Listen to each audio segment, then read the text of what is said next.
Pernahkah kalian merasa kalau kita akan lebih terpacu untuk berjuang di situasi yang seolah-olah tidak berpihak pada kita? Ya, semangat dan motivasi membara akan terpancar nyata andai kita memiliki mental menolak menyerah. Dan itulah yang sedang dirasakan oleh Timnas Indonesia saat ini. Yap, di tengah gemerlap kualifikasi Piala Dunia 2026, tim Garuda telah menjelma menjadi simbol perjuangan dan keberanian. Berhadapan dengan raksasa sepak bola Asia seperti Arab Saudi dan Irak di putaran keempat. Perjalanan mereka bukan cuman tentang mencetak gol, tetapi juga tentang melawan ketidakadilan, menentang prediksi, dan membuktikan bahwa mimpi besar bisa menjadi kenyataan. Jelas ini adalah cerita tentang ketangguhan, strategi cerdas, dan semangat tidak kenal menyerah yang telah membuat Indonesia sanggup menantang segala rintangan dan mengubah narasi sepak bola Asia. Karena pada akhirnya kita telah menemukan sebuah saga keberanian dan determinasi yang telah memikat hati jutaan orang dan menginspirasi sebuah bangsa. Bukti bahwa mindset adalah doa dan usaha adalah seni itu nyata adanya.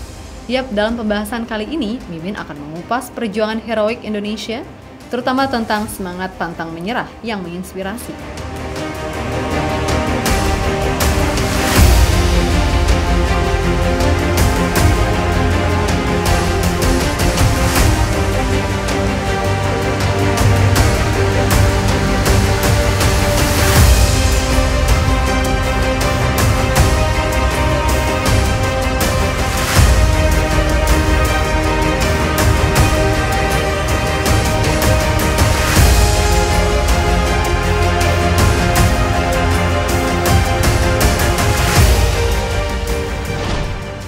Keputusan AFC untuk menunjuk Arab Saudi dan Qatar sebagai tuan rumah putaran keempat kualifikasi Piala Dunia 2026 sampai saat ini masih memicu kontroversi besar. Sebagai sesama tim peserta, kedua negara ini mutlak mendapatkan keuntungan signifikan dengan bermain di kandang sendiri, di mana dukungan supporter dan kenyamanan lingkungan menjadi faktor penting. Menurut laporan dari Al Jazeera pada 17 Juli 2025, keputusan ini dianggap melanggar prinsip netralitas. Seperti contohnya di grup B dengan memberikan Arab Saudi keunggulan yang dipertanyakan oleh banyak pihak, termasuk tokoh sepak bola Indonesia. Yap, tuduhan ini diperkuat oleh fakta bahwa Arab Saudi yang juga akan menjadi tuan rumah Piala Dunia 2034 dianggap memiliki sumber daya finansial besar. Sehingga itu dianggap sebagai pemicu spekulasi bahwa mereka berusaha memuluskan jalan menuju Piala Dunia 2026. Karena begini, ya kali calon tuan rumah nggak lolos ke edisi 2026? Ya, melihat ini semua, PSSI jelas nggak tinggal diam, di mana akhirnya Indonesia mengambil 4 langkah strategis untuk paling tidak membuat tim Garuda nggak terlalu dirugikan dan tetap bisa bersaing. Pertama, celah soal jadwal pertandingan. Dalam hal ini, Ketua Umum PSSI Pak Erick Thohir menyampaikan kalau AFC telah meng-ACC permintaan PSSI untuk memundurkan waktu kick-off kurang lebihnya 4,5 jam dari jadwal awal. Ya, meskipun ini terbilang sebentar, tapi lumayanlah. Dan walaupun Irak juga protes, namun sejauh ini baru Indonesia aja yang mendapatkan respon. Kedua, soal wasit. PSSI secara tegas meminta AFC untuk menunjuk wasit dari zona netral, bukan dari Timur Tengah untuk menghindari potensi bias. Hal ini tentu diperkuat setelah kontroversi wasit Ahmed Alkaf dalam laga melawan Bahrain, di mana waktu tambahan dianggap tidak wajar. Sehingga daripada menimbulkan gejolak yang aneh-aneh, dalam hal ini mau tidak mau AFC juga mengabulkan dan mudah-mudahan mereka konsisten dengan apa yang telah diputuskan. Ketika soal kuota supporter, semula Arab Saudi hanya membatasi tiket supporter tim tamu hanya 8% ketika berhadapan dengan tuan rumah. Dan ketika Indonesia main dengan Irak, barulah kuotanya 50-50. Namun jelas ini sangat tidak adil, di mana Pak Erick mengatakan bahwa pihaknya akan segera berkoordinasi ke Arab Saudi untuk meminta kuota tiket yang lebih banyak untuk supporter timnas Indonesia, yakni 50%.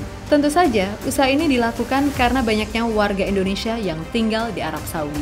Meskipun di satu sisi, permintaan ini masih dipertimbangkan oleh pihak Arab Saudi.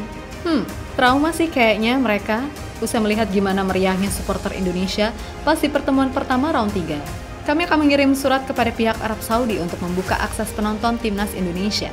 Sebab masyarakat Indonesia di Arab Saudi banyak sekali. Kalau diberikan akses, saya yakin 50% kapasitas stadion King Abdullah bisa diisi oleh supporter timnas Indonesia. Ucap Pak Erick dikutip dari Bola Sport. Selanjutnya, langkah keempat tentu saja naturalisasi. Dengan kemungkinan absennya oleh Rumeni, PSSI seperti yang kita tahu, akan mengupayakan penambahan beberapa pemain bertipe menyerang, sehingga paling tidak itu akan memberikan opsi tambahan bagi tim pelatih. Dan sejauh ini baru Mauro Zelstra yang berkasnya udah diproses sangat jauh. Sedangkan beberapa nama lain yang diisukan seperti Liliano Jonathans, Adrian Wibowo, hingga Lauren Ulrich, semuanya masih dalam tahap pemberkasan awal, walaupun akhirnya semua proses diprediksi clear di Agustus 2025. Termasuk juga soal Tich Dalinga, penyerang Bolonya yang sampai detik ini masih dijajaki terus berkas-berkasnya apakah eligible atau enggak.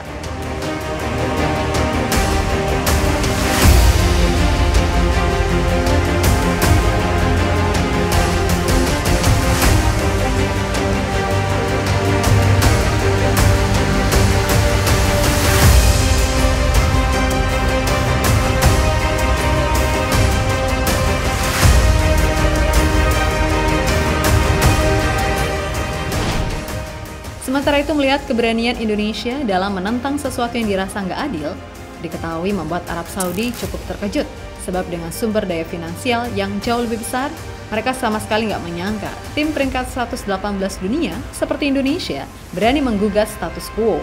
Dan menurut laporan Jakarta Globe, sikap Indonesia yang tidak hanya memprotes tetapi juga terus mendesak perubahan yang membuat mereka menonjol dibandingkan tim lain yang cenderung pasif. Yap, Arab Saudi yang terbiasa mendominasi kini benar-benar kaget ketika menghadapi lawan yang tidak gentar. Sekaligus ini juga menjadikan Indonesia sebagai penantang yang disegani. Nah, dalam hal ini, FIFA sendiri kini juga berada dalam posisi sulit. Sebab di satu sisi, pengaruh finansial negara-negara kaya minyak seperti Arab Saudi tidak bisa diabaikan. Namun di sisi lain, keputusan AFC untuk memberikan hak tuan rumah kepada tim peserta dianggap melanggar prinsip keadilan. Menurut laporan ESPN, FIFA akhirnya mengambil keputusan dengan meminta AFC untuk memberikan kelonggaran kepada Indonesia, seperti memastikan wasit netral dan mempertimbangkan kuota supporter untuk menjaga integritas kompetisi. Jelas langkah ini diambil untuk mencegah citra FIFA semakin tercoreng, terutama setelah kontroversi serupa di masa lalu, seperti kasus Qatar versus India di round 2, yang saat itu benar-benar dikecam dunia. Di sisi lain, berbicara soal Indonesia, jelas dengan segala yang terjadi sekarang Indonesia nggak bisa lagi dianggap sepele, baik dari sisi teknis maupun non-teknis. Karena memang Indonesia nggak pernah mundur, meskipun dianggap rendah sekalipun. Ingat, ketika Indonesia ketika itu memasuki putaran ketiga, kualifikasi sebagai tim non-unggulan. Bahkan ketika itu, drawing keluar dengan menempatkan Indonesia di grup neraka bersama Jepang, Australia, Arab Saudi, Bahrain, dan China. Indonesia diprediksi hanya akan jadi tim hore seperti dua wakil ASEAN lainnya, yaitu Thailand serta Vietnam di 2 edisi sebelumnya. Akan tetapi setelah melewati pasang surut serta beragam drama yang ada, Indonesia sanggup finish di posisi 4 dengan koleksi 12 poin untuk kemudian memperpanjang nafas di kualifikasi dengan masuk round 4. Tentu saja, perjuangan ini menunjukkan bahwa Indonesia bukan lagi tim pelengkap, tetapi penantang serius yang mampu mengubah dinamika sepak bola Asia.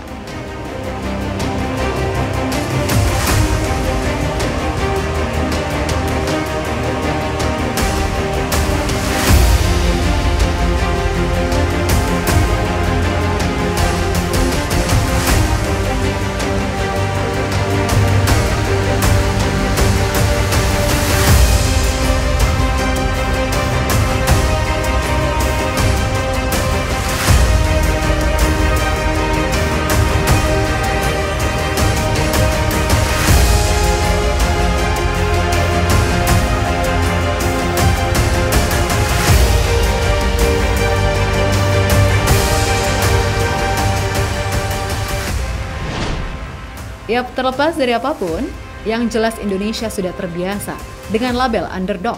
Prediksi komputer seperti yang mungkin dihasilkan oleh model AI, seperti ChatGPT, mungkin hanya memberikan peluang 7% untuk lolos ke Piala Dunia.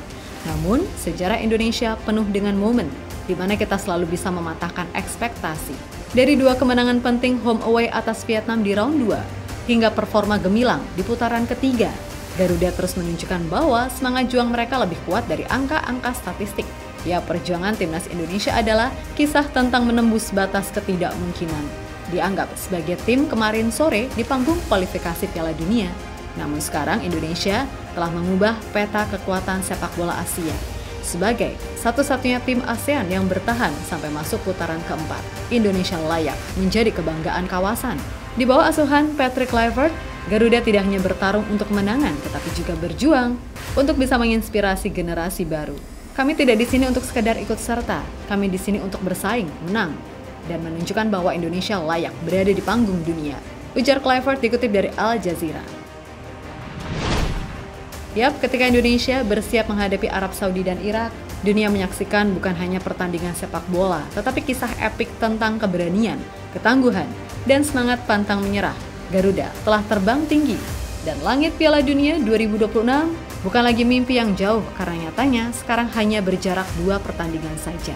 Untuk itu, buat semua elemen timnas tetap semangat dan sukses selalu. Oke, kita Garuda.